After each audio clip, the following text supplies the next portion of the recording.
Bismillahirrahmanirrahim. Assalamualaikum warahmatullahi wabarakatuh.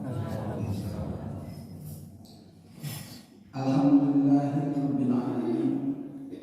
Alhamdulillahil qaim.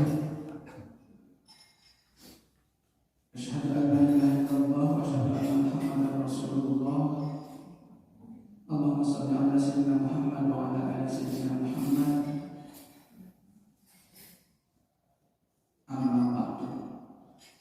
Hadirin jamaah rahimakumullah, puja-puji marilah kita panjatkan bersama-sama kehadirat Rabbi. Salawat serta salam semoga selamanya dilimpah curahkan kepada baginda alam, baginda kita tercinta Nabi Habibana wa Nabi besar Muhammad sallallahu alaihi wasallam. Allahumma shalli ala sayyidina Muhammad. Kepada keluarga, para sahabat, tabi'in hingga sampai pada kita semua, semoga kita kelak dapat dikumpulkan bersama di surga Allah Subhanahu wa taala. Hadirin jamaah rahimakumullah, kajian yang terbiasa kita awali hari ini kita niatkan mawaidukan al-khatibah di hadapan masjid sunatan lillahi ta'ala. Insyaallah jam 6 kuliah subuhnya kita selesai. Dan kita mengawali kembali pertemuan kita, kajian kitab Turos. Kitab Turos sebagaimana biasa kita mengawalinya pada Ahad. Dan Ahad ini kita telah mengawali kembali kegiatan tersebut. Semoga senantiasa kita mendapatkan lindungan naungan dari Allah Subhanahu wa taala. Hadirin jamaah rahimakumullah, saya melanjutkan bahasan yang telah lalu berkaitan dengan al-adkar, kitab adkar. Jadi adkar itu jamak dari dikrun, artinya zikir. Jadi kitab ini membahas zikir-zikir, bacaan-bacaan zikir yang dibaca oleh baginda Rasulullah sehari semalam 1 kali 24 jam. Kumpulan-kumpulannya ada dalam kitab Adkar An-Nawawiyah. Oh, ternyata bacaan yang dibaca baginda Rasulullah dikumpulkan dalam kitab ini tidak satu versi, jadi banyak versinya. Itu kitab ini ya diambil dari hadis-hadis yang sahih. Kalaupun ada yang dhaif-dhaifnya tidak menjadi maudhu atau yang disebut dengan hadisnya hadis palsu, tidak sampai demikian. Dan di awal kitab ini disampaikan bahwa beramaliyah dengan hadis dhaif itu boleh, beramaliyah dengan hadis dhaif itu boleh, tapi kalau berhujjah dengan hujjah hukum maka ambillah hadis-hadis yang sahih. Nah, hadirin jamaah rahimakumullah, bisa terbayang bahwa baginda Rasulullah hidupnya dituntun, dibimbing oleh malaikat Jibril, dituntun, dibimbing. Jadi beragama, berakhlak, berucap, bertingkah laku yang dilakukan baginda Rasulullah itu dibimbing oleh gurunya. Siapa? Malaikat Jibril. Kebayang beragama tanpa ada tuntunan, tanpa ada bimbingan, itu bisa kebayang. Maka kalau tidak melalui tuntunan, kalau tidak melalui bimbingan guru, bimbingan gurunya yang itu mengikuti ahwal, awas, mengikuti ahwal. Sebab banyak yang tidak mengikuti ahwal. Ahwal itu pertingkah laku. Contoh, Imam Ahmad bin Hambal itu hafal 1 juta hadis, yang tertulis cuma 700.000 atau cuma 7.000 misalkan. Apa 1 juta yang tertulis 7.000? Nah, berarti ada 3.000 yang tidak tertulis. Yang 3.000 itu adanya di mana? Adanya dalam ahwal, dalam keseharian dalam kebiasaan yang dilakukan Imam Ahmad bin Hambal. Punya muridnya, murid melihat yang dilakukan Imam Ahmad bin Hambal. Jadi ada tuntunan praktek yang dibimbingkan oleh guru. Kalau tidak ada pembimbing, maka nanti punya ijtihad sendiri. Kalau punya ijtihad sendiri, misal, tentu kalau sudah lengkap menjadi ahli mujtahid atau ahli fatwa, ilmunya banyak, hadisnya lebih daripada 1000 hadis yang hafal, Qur'annya hafal dengan tafsir dan terjemahnya, hadis-hadisnya juga hafal lebih daripada ribuan, kemudian ilmu-ilmu pendukung dari mulai ilmu alat, ilmu usul itu juga paham, maka bisa, boleh jadi dia bisa menjadi berfatwa. Nah kalau tidak begitu, ya ikut aja para ulama yang dulu kan gitu, ikut aja karena sudah ada. Jadi yang belum ada baru, karena kalau sudah ada ikut saja yang dulu, karena mereka lebih dekat kurunnya kepada salafus saleh, pada Nabi Muhammad SAW. Nah, kalaulah 1 kali 24 jam diisi dengan dzikir, dengan bacaan yang bacaan itu adalah keluar dari lisan baginda Rasulullah, dilihat oleh sahabat, sahabat mendengar, sahabat merekam. Karena para sahabat itu orang-orang dulu, orang-orang Arab Mekah itu, kenapa itu juga lahirnya dari gurun? Mereka itu pada kuat-kuat, dobi itu sodri, kuat-kuat hafalannya. Kalau kita kan sekali baca tuli pohon kan itu ingat kan gitu. Kalau Imam Syafi'i misalkan 1 kali baca skimming, baca sekilas, itu tetap pohon deh, jadi langsung terrecord di dia ayat. Itu Imam Syafi'i yang kesini pada zaman tabi'in, setelah tabi'in kan bisa. Sahabat lihat dari baginda Rasulullah, hafal, selesai, nggak perlu ditulis. Sahabat diberikan ayat Quran baginda Rasulullah menyampaikan turun ayat ini seperti ini, dibacakan baginda Rasulullah, didengar oleh sahabat, terekam langsung, tidak lupa. Itu sahabat dulu. Makanya buat apa ditulis oleh para sahabat? Karena mereka hafal. Nah sekarang kenapa banyak ditulis? Karena banyak yang tidak hafal. Itu. Nah maka di zamannya Rasulullah itu terekam, itu terrecord dari gurunya baginda Rasulullah SAW. Nah, adkar ini isinya mengingatkan 1 kali 24 jam dalam berbagai hal, dalam berbagai aktivitas, dalam berbagai kasus, apa saja sih yang diucapkan dari baginda Rasulullah. Sebabkan sosoknya itu baginda Rasulullah. Apa yang dia perbuat terekam sahabat, apa yang diucapkan terekam oleh sahabat. Ketika perang bagaimana Rasulullah terekam oleh sahabat. Ketika jadi imam Rasulullah terekam oleh sahabat. Ketika ada gempa juga terekam oleh sahabat. Ketika di jamban terekam juga oleh sahabat.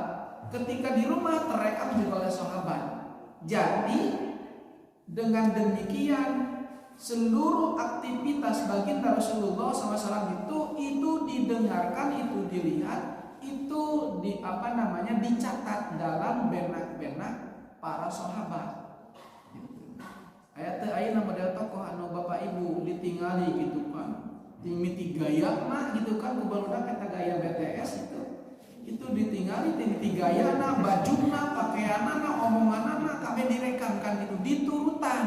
Itu begitu. Ini kebayang Rasulullah dulu diturutan ku sahabat sadayana seperti itu, nurutan Rasulullah. Nah di zaman Rasulullah, maka apapun yang datang dari Nabi, rek ucapanana, rek tingkahna, rek perbuatanana, itu adalah hadis. Itu. Jadi yang datang dari Nabi direkam, ditulis, dibikin kainan, datang ke orang. Ini contoh kita makan analoginya. Nah, hadirin jamaah Rasulullah, melanjutkan bahasan yang selanjutnya pada halaman 35 ini. babu fadilatil adzan. Jadi hari ini kita sampai kepada fadilah adzan. Ruwaina Nabi Hurairah radhiyallahu anhu qala Rasulullah sallallahu alaihi wasallam, la ya'lamun nasu, seandainya manusia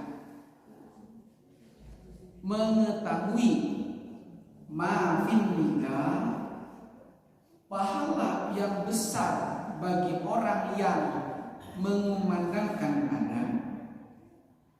Yang kedua, wasofil awal, dan sof atau jajaran pertama di dalam sholat. Andaikan kata tahu, mereka tahu ya, ada apa sih gitu kan pahalanya. Summalam yajidu, kemudian mereka itu tidak datang atau tidak menemukan, tidak mendapatkan untuk menjadi muadzin, tidak mendapatkan juga shaf awal, illa ayyastahimu alaih. Tentu orang-orang itu kalau mereka tahu tentang apa sih pahala yang bagi muadzin dan shaf awal itu, illa ayyastahimu, kecuali mereka itu akan membuat undian. Alaihi, dibuatkan undian terhadap pahala tadi, lastahu, pasti mereka akan melakukan undian itu. Rawal Bukhari.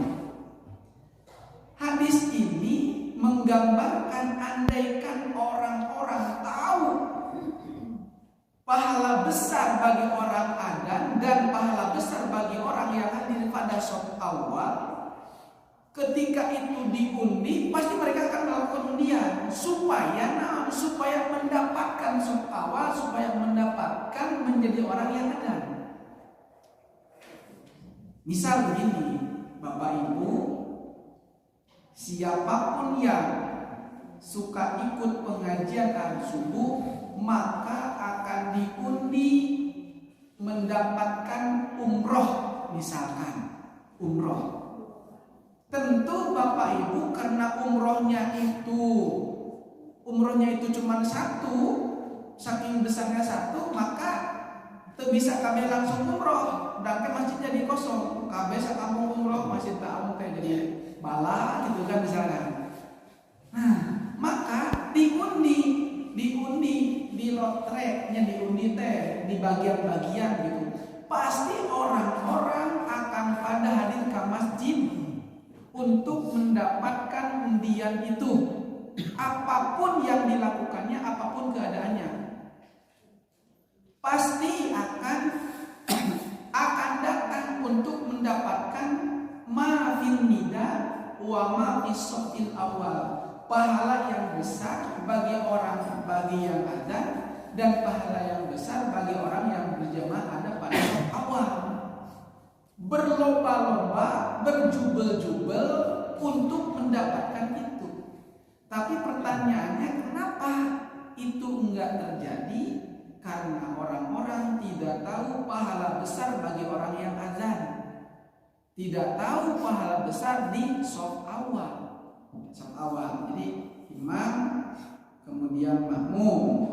Kalau makmumnya seorang, maka makmumnya sebelah kanan imam sedikit. Kalau makmumnya 2 orang, maka kanan dan kiri.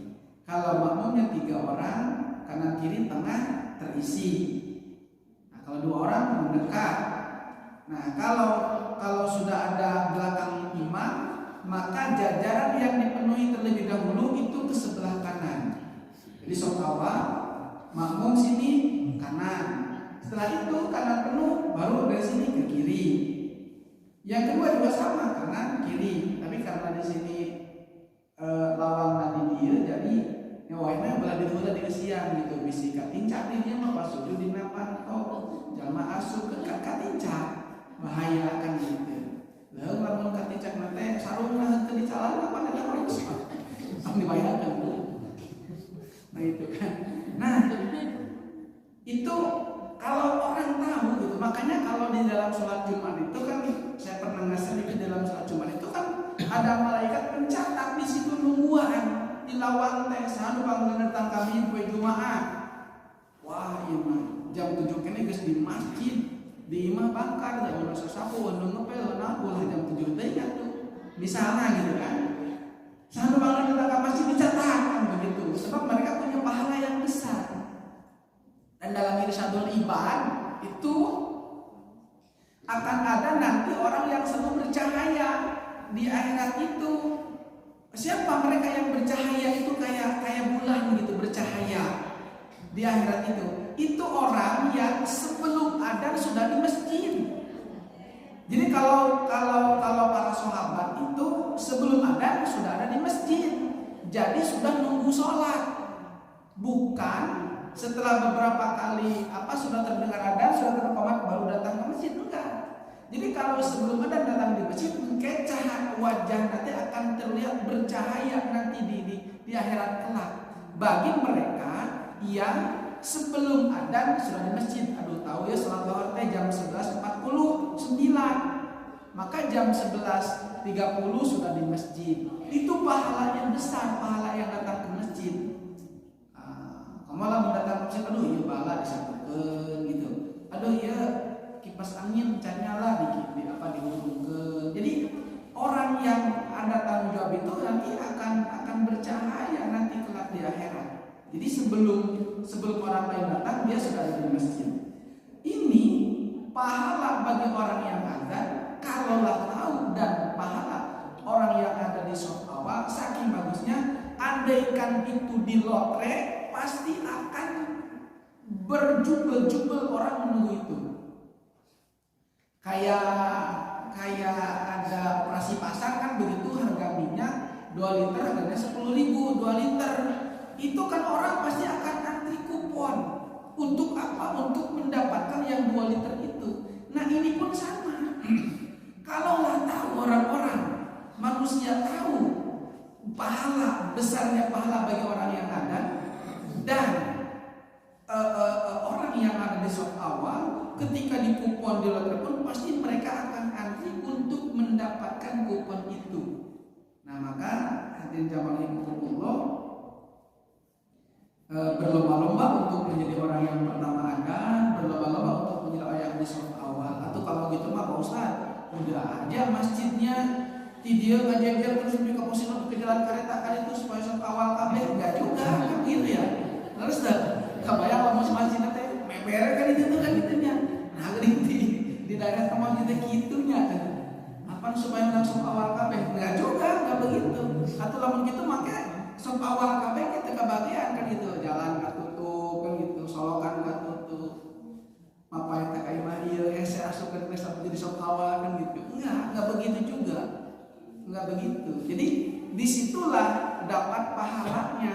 Kalau begitu tenang saja, dan nanti juga dapat shop awal walaupun masbuk tinggal setengah rakaat misalkan. Kalau begitu mah enggak. Jadi tidak begitu. Termasuk juga hadirin jamaah rahimakumullah dalam shop awal, dalam sholat itu kan menghadapkan wajahmu ke arah kiblat. Kalau di Mekah wajib menghadap Ka'bahnya karena sudah terlihat Ka'bahnya di situ. Nah kalau tapi bahasanya menghadap tepat ke arah Ka'bah itu kan di sebelah situ juga menghadap ke tempat Ka'bah, di situ juga dari wetan kanan kiri kulon wetan kaler kidul sama-sama menghadap ke arah kiblat. Nah kalau di sini menghadap ke arah kiblat itu kan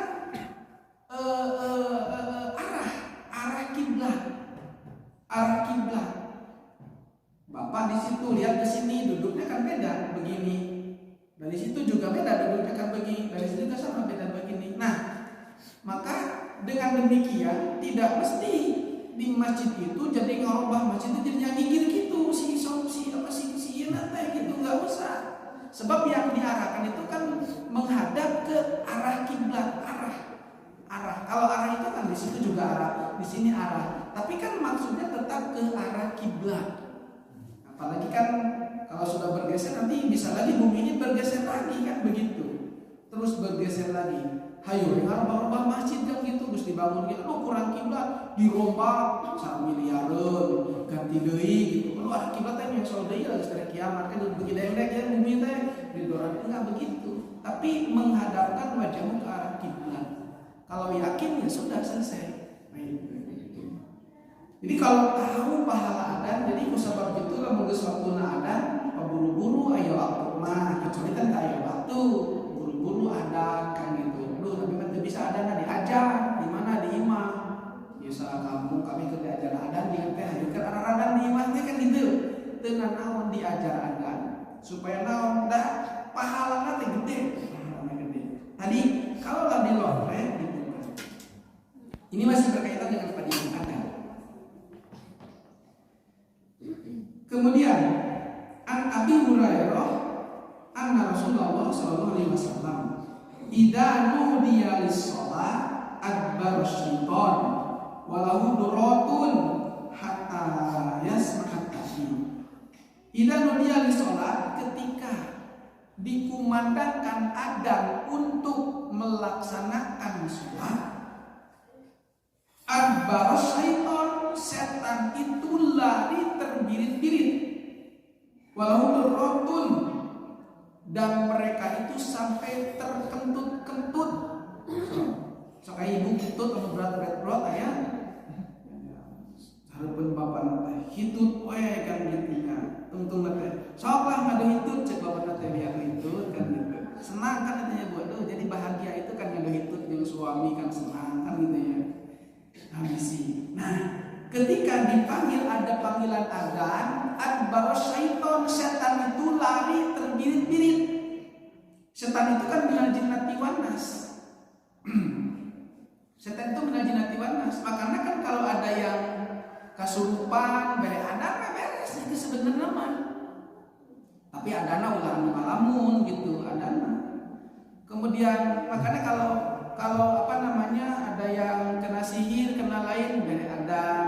Kalau ada juga yang menempati rumah baru, kalau di kampung itu kan suka ada. Ternyata bisa jadi fadilah adan ini yang dipakai. Jadi sebab adan ini juga termasuk bagian daripada dzikir. Ketika mau dikumandangkan sholat. Nah, jika kalau ada panggilan adan, adbar syaiton, setan itu lari terbirit-birit.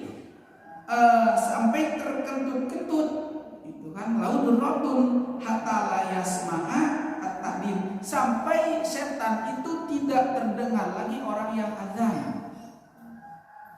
Makanya selama ada panggilan azan, selama masih ada yang azan, maka dajjal tidak akan keluar. Dajjal yang dikonotasikan sebagai dalam hadis tidak akan keluar dan kiamat itu juga tidak akan bakal terjadi kalau adzan masih terdengar.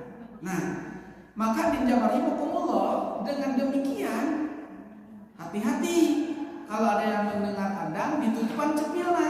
Nah, bisa jadi kalau mendengar adzan ditutupan cepilna itu bisa jadi bagian daripada syaitan. Sebab setan itu lari kalau mendengar adzan. Mendengarnya saja setan lari menjauh. Sampai kapan? Sampai tidak terdengar lagi, sampai tidak terdengar lagi kalimat adzan yang tadi. Makanya disepikeran kan gitu supaya setan teh menjauhan gitu. Nah, bagaimana orang-orang yang mukmin? Orang-orang yang mukmin ketika ada adzan itu kan panggilan. Hakikatnya Allah yang memanggil. Hakikatnya Allah yang memanggil. Untuk apa? Untuk ibadah sholat, bukan untuk yang lainnya. Hakikatnya Allah yang memanggil, mengingatkan. Allah memanggil kita untuk datang berbondong-bondong ikut sholat berjamaah bagi yang tidak ada udzur syarat. Hakikat adzan itu mengingatkan, Allah memanggil itu Allah sayang kepada kita hakikatnya. Jadi kalau ada orang beriman dipanggil itu pasti nyambung. Jika HP ada pulsanya di telepon, nyambung, diangkat. Kalau ada pulsanya, nah orang beriman dipanggil, nyambung karena hatena berangkat, mengikuti, mendengarkan, masuk kepada yang ke masjid, karena ada adzan di masjid terdengar. Indit gitu, indit. berarti di situ ada pulsa. Artinya HP-nya hidup. Jika telepon, hari HP jika telepon ya pulsaan, maka terdengar hidup. Nah, kalau hidup berangkat di situ diangkat, nyambung kan begitu. Ini Allah manggil melalui manusia. Manggil melalui manusia untuk melaksanakan ibadah sholat. Kalau ada iman di kalbunya, itu berangkat ke masjid, berarti nyambung dengan telepon, nyambung. Jadi ini sarua. Ada teh hakikatnya Allah yang manggil, Allah sayang, Allah nyahin ke orang untuk bisa melaksanakan ibadah itu. Dipanggil, nyahut, datang, berangkat. Karena ada iman. Yang dipanggil orang yang beriman. Nah, maka hadirin jamaah rahimakumullah, itu bedanya kalau setan mah ada adan itu lari, terbirit-birit menjauh sampai la yasma'al muadzin, sampai tidak mendengar orang yang adan. Kalau orang yang beriman, orang beriman itu ketika dipanggil adan, tidak ada udhur syara, datang ke masjid atau melaksanakan ibadah sholat karena ada udhur syara, misalkan melaksanakan ibadah sholat, mendengarkan. Bahkan ketika ada berkumandang, ada bacaan-bacaan yang harus dibaca ketika ada berkumandang. Nah, ini padilah adan. Jadi kalau di rumah biasa geman adan ederwe kan kena bola di WC gitu, di mah aya juru opat penjuru di adanan kabeh kan gitu, supaya kermusir setan gitu kan, setan supaya setan tidak bersatu dengan awam. Geninganan eta apa namanya ketika terdengar adaan masih biasa, oh boleh jadi bahwa setan sudah ada di dalam dirinya, bahwa setan sudah bersatu dengan dirinya. Hati-hati, tadinya hati gelo kan begitu, dina mata kudu kabatur kan gitu, dina mulut itu setan nyerahkan dirinya di adanan. Nah, maka dengan adan itu adbarus syaiton, setan itu lari terbirit-birit. Padilah adan masih. Wa an Muawiyah radhiyallahu anhu qala sami'tu Rasulullah sallallahu alaihi wasallam yaqulu al-mu'adhdhinuna aqwalun nasi a'naqa yaumal qiyamah. Dalam hadis ini disampaikan bahwa orang-orang yang ada itu adalah aqwalun nasi, orang yang paling panjang manusia, naonana a'naqon pundukna beuleuhna yaumal qiyamah dina poe kiamat. Orang yang berazan nanti termasuk orang yang bermaksud aknakon di sini, atwalun nasi aknakon di sini maksudnya orang yang paling terkenal sampai di akhirat di poe kiamat. Kenapa paling terkenal? Mereka itu kan mengumandangkan adan an-nida. Jika dalam ucapan dalam kalam itu waman ahsanu qawlan mimman da'a ilallah, tidak ada yang lebih baik panggilan, undangan kecuali da'a ilallah, orang yang mengajak kepada Allah. Salah satunya adan. Adan itu mengajak orang ibadah ke Allah. Itu orang yang paling baik. Waman ahsanu qawlan, ucapannya mimman da'a ilallah. Nah, wa amila sholihan. Jadi hadirin jamaah rahimakumullah, orang yang suka adan nanti terkenal di akhirat. Orang misalkan viral, Atta Halilintar viral kan, terkenal kan, rumahnya keren kan, penghasilannya keren kan, begitu ya, terkenal. Nah, nanti di akhirat pun ini orang menjadi viral gitu, menjadi viral di akhirat. Bukan karena di akhirat itu nanti ada WA kemudian diinformasikan melalui YouTube, melalui Facebook, melalui WA group dan lain sebagainya, enggak. Tapi oleh Allah Subhanahu wa taala menjadi masyhur, menjadi terdengar, menjadi terkenal ke di akhirat. Kabayang nu ngeunalkeun teh Allah. Wih. Disebutkan oleh presiden misalkan ya, disebut presiden Bapak anu juara anu di anu, bangganya luar biasa. Komo ya ku Allah di absenan ke daerah luar biasa, anakon yaumal qiyamah. Nah, jadi hadir jamaah ikumullah, orang yang adan muadzin ad-dinuna itu nanti di akhirat itu termasuk orang yang masyhur, orang yang terkenal gitu. Orang yang terkenal di kalau hari ini banyak orang kan pengen dikenal, apalagi kan calon-calon caleg-caleg hari ini pasang spanduk kan gitu, ono surono, ojo surojo, soto suroto kan gitu kan ayam kayak spanduk kan banyak begitu itu. Atau apalagi banyak kan pengen dikenal. Kenapa? Sanggeus dikenal dipilih. Sanggeus dipilih, kapilih dipohokeun memilih nama. Gitu. Nah, maka di zaman rahimahumullah itu orang pengen dikenal saja di dunia, misalkan sudah sebegitu bangganya kan begitu. Dilihat itu spanduk kurang katanya betul bangga. Nanti ada kebanggaan di akhirat. Kalau bangga di dunia mah bisa jadi sombong, bisa jadi kesombongan. Tapi yang bangga di akhirat itu aya urusan yang di dunia. Kenapa bangga? Sebab Allah memberikan kebanggaan kelak bagi orang yang ada di akhirat kelak. Bacaannya keren, adanya terkenal, bahkan viral kan. Yang adanya orang Indonesia itu yang mendapatkan berapa juta itu, yang adanya bagus itu kan orang Indonesia yang bagus adanya itu dapat dapat hadiah seperti itu aja sungguh luar biasa. Bahwa Indonesia dari Aceh misalnya dapat juara 1 lomba adzan gitu yang diadakan.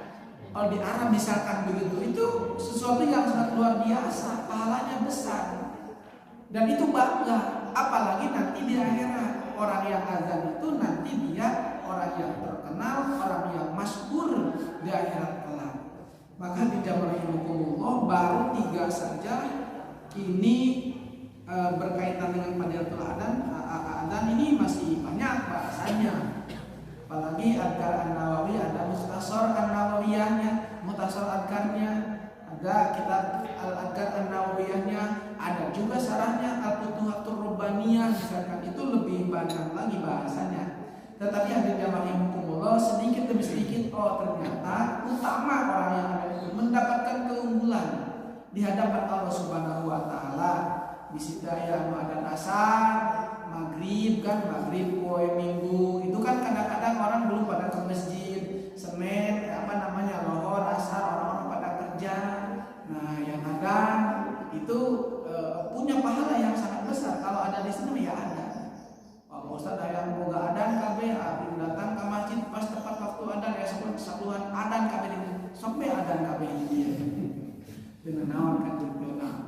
Nah, bukan aya kan anu adan 7 orang kan begitu. Ada teh dilarang adan kan dina waktuna bisi pas jam 10 geus adan gitu. Nah, gitu aya geus adan kan gitu datang ka masjid kabeh jalma, teu pan dari adan lohor mah teu datang kan gitunya. Jam 10 mah adan datang. Cenah kan gitu. Ya gitu. Tapi hadirin zaman Allah adan di sini tentunya mengumandangkan bahwa telah datangnya waktu sholat dan mengajak untuk sholat. Setan mendengar adan itu lari jauh sampai tidak mendengar adan itu. Kalau orang mukmin adan itu hakikatnya panggilan dari Allah. Kalau ada iman di dalam kalbunya datang menghadiri kumandangan tersebut, datang ke masjid. Orang yang beriman itu datang, tidak ada udur sara, maka datanglah ke masjid. Ada pulsanya nyambung. Kalau tidak ada pulsanya di dalam kalbunya, maka tidak akan nyambung sebesar adan, sekeras apapun adan, hari-hari saja. Nah, maka hadirin Allah itu bedanya. Setan malari terpirit-pirit sampai tidak mendengarkan adan dan tidak datang pada panggilan adan. Kalau manusia beriman, kalau dikumandangkan adan, selagi sehat kaki masih bisa berjalan, langkahkanlah kaki untuk menghadiri kumandangan adan itu sehingga dapat pahala sholat awal, dapat pahala adan. Kemudian hadirin Allah yang kedua bahwa ketika orang mengetahui kalau dibejerkeun ku Allah supaya naon teu diuningakeun ku Allah pahalana seperti apa dan bagaimana, supaya ku Allah digambarkeun andai kata orang untuk ngantri di lotre, ngantri di diundi gitu, diundi orang pasti akan berbondong-bondong untuk mendapatkan undian. Ibarat harga minyak nu 2 liter harga 10.000 menang kupon pasti kabeh jalma itu berjubel-jubel untuk bisa mendapatkan kupon itu untuk mendapatkan minyak itu. Nah ini pun sama, kalau orang tahu pasti ketika diundi pun pasti orang akan berlomba-lomba untuk mendapatkan undian itu. Jadi pahala ada.